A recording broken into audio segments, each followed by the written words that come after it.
We're going to do a simple procedure here.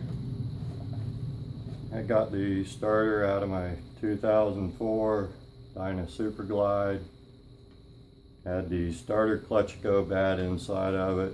So we're going to take it apart, put a new one in. You want to take a 12mm box wrench or socket, take your terminal nut off. Go ahead and pull your cable off, put that nut back on there so that you don't lose it. Now what we'll do is we'll take a 5/16 deep wall socket and we'll pull these two screws out here. It'll hold your starter motor to your gear reduction nose cone.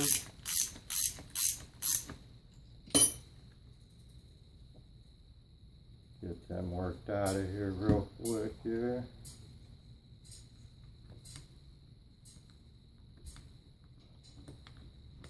And we'll set them off to the side. That way they're not in your way.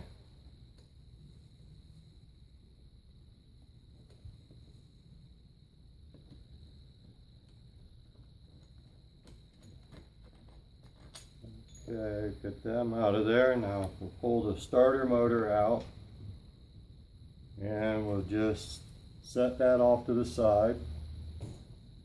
You don't really need to do anything more to that. Now we'll turn this solenoid assembly around here. We'll switch out the socket to a 11/32 deep wall.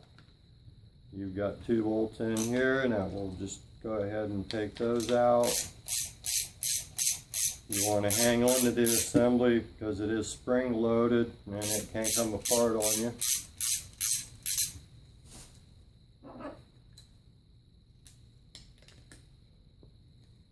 Spin these out of here real quick.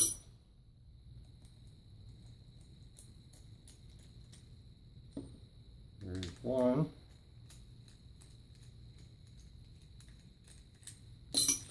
And there's 2. Now you're all set.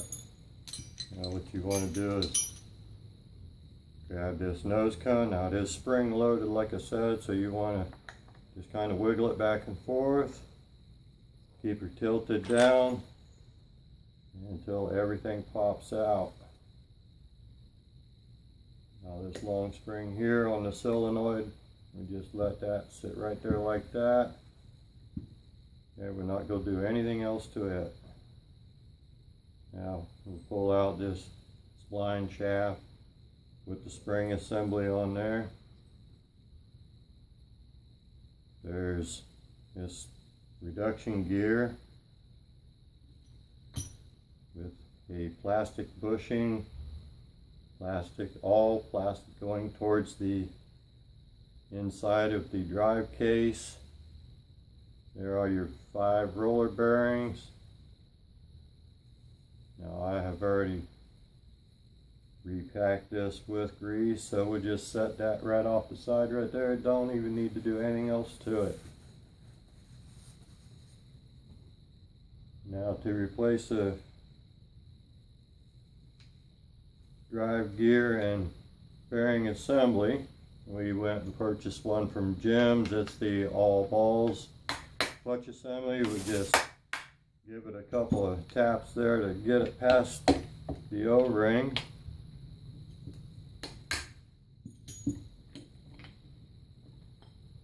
And we have the empty nose cone here.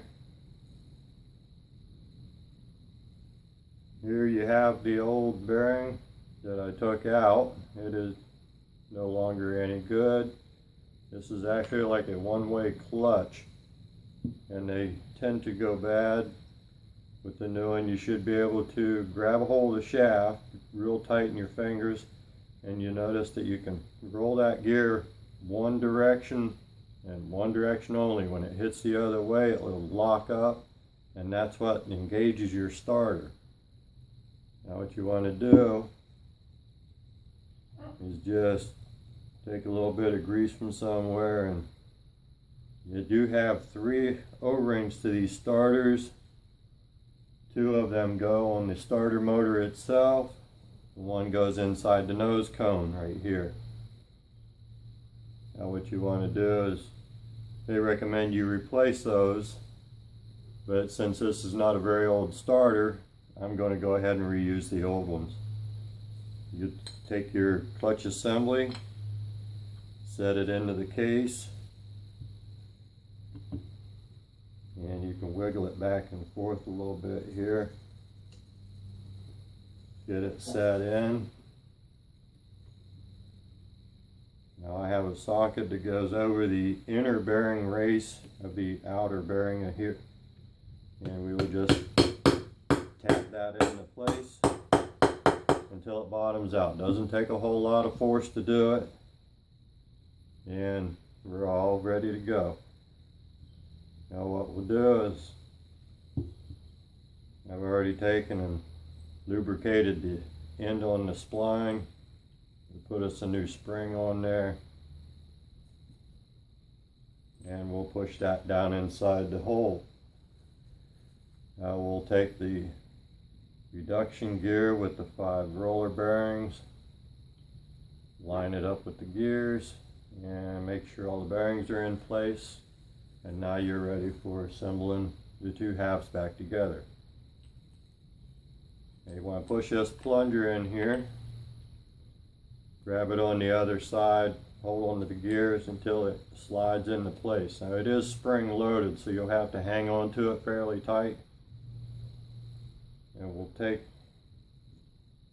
these two halves and push them back together until the shafts line up, and it just pushes right in. You shouldn't have to hammer it, force it, nothing else.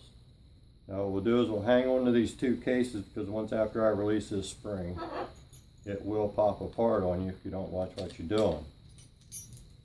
Now we'll go ahead and get that screw in there. We'll bottom it out before we go ahead and put the second one in. That way you don't have to sit here and hang on to the case the whole time. Alright, got that first one down. Now we'll go to the second one right here. Alright, got that one there going in. You normally can turn them in by hand until they bottom out. Or if you want to do it quicker than the way I'm doing it, you can always refer to using your air tools on it. But you have to be real careful, because they can over torque the screws when you put them in there, and you can have your starter come apart on you. Now that we've got the nose cone back onto the solenoid, we'll take the actual starter motor. Now like I say, it also has, set that off to the side here, it also has O-rings in it. As you can see, one is right here on the end, right there. I'm going to leave that there because, like I say, it is not a very old starter. Now you have the other one between these two housings right here, which is your armature and your end cap. If you want to replace that, you can, but then you have to fight with getting your brushes and everything back in there. So what I'm going to do is we're just going to slide this in here. It's actually got a groove in the case. You turn it around, it'll line up. It just lines your gears in with the notch in the case, and we'll put the two long screws back in. Now you don't have to use a lot of pressure to hold it, because there's no spring or anything pushing against it. Get this first one here seated, and there we go. Now we'll put the second one in. Get it all bottomed out.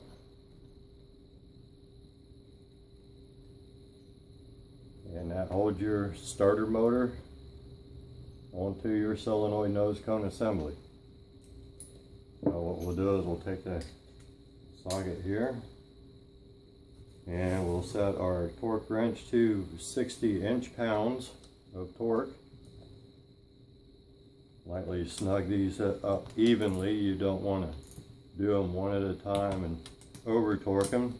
You'll hear the torque wrench when it snaps into place, and you'll have 60 inch-pounds. I will normally go back and forth between the two once or twice just to make sure that they're both torqued in at the same. I will switch over to the smaller deep wall socket here.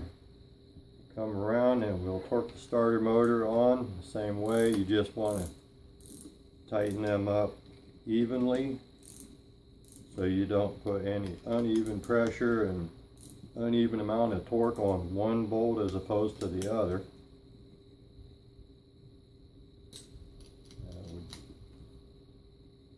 And you'll hear it click right there at 60 pounds again. And you got them both. Double check them. All set. Now what you want to do is just go ahead and put your terminal back on for the solenoid and the motor. Now they tell you that you normally torque these on between, let's see, 60 to 85 inch-pounds of torque. You don't want to exceed that because these are copper bolts and you can strip the threads out. What I'm going to do is I'm going to bypass that part of it, and I'm just going to take and snug this up real good. Don't over tighten it. Here we go, put the boot back on. And there you have it.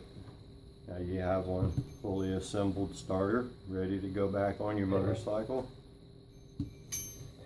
And all set to fire up that heavy duty motor you have into it.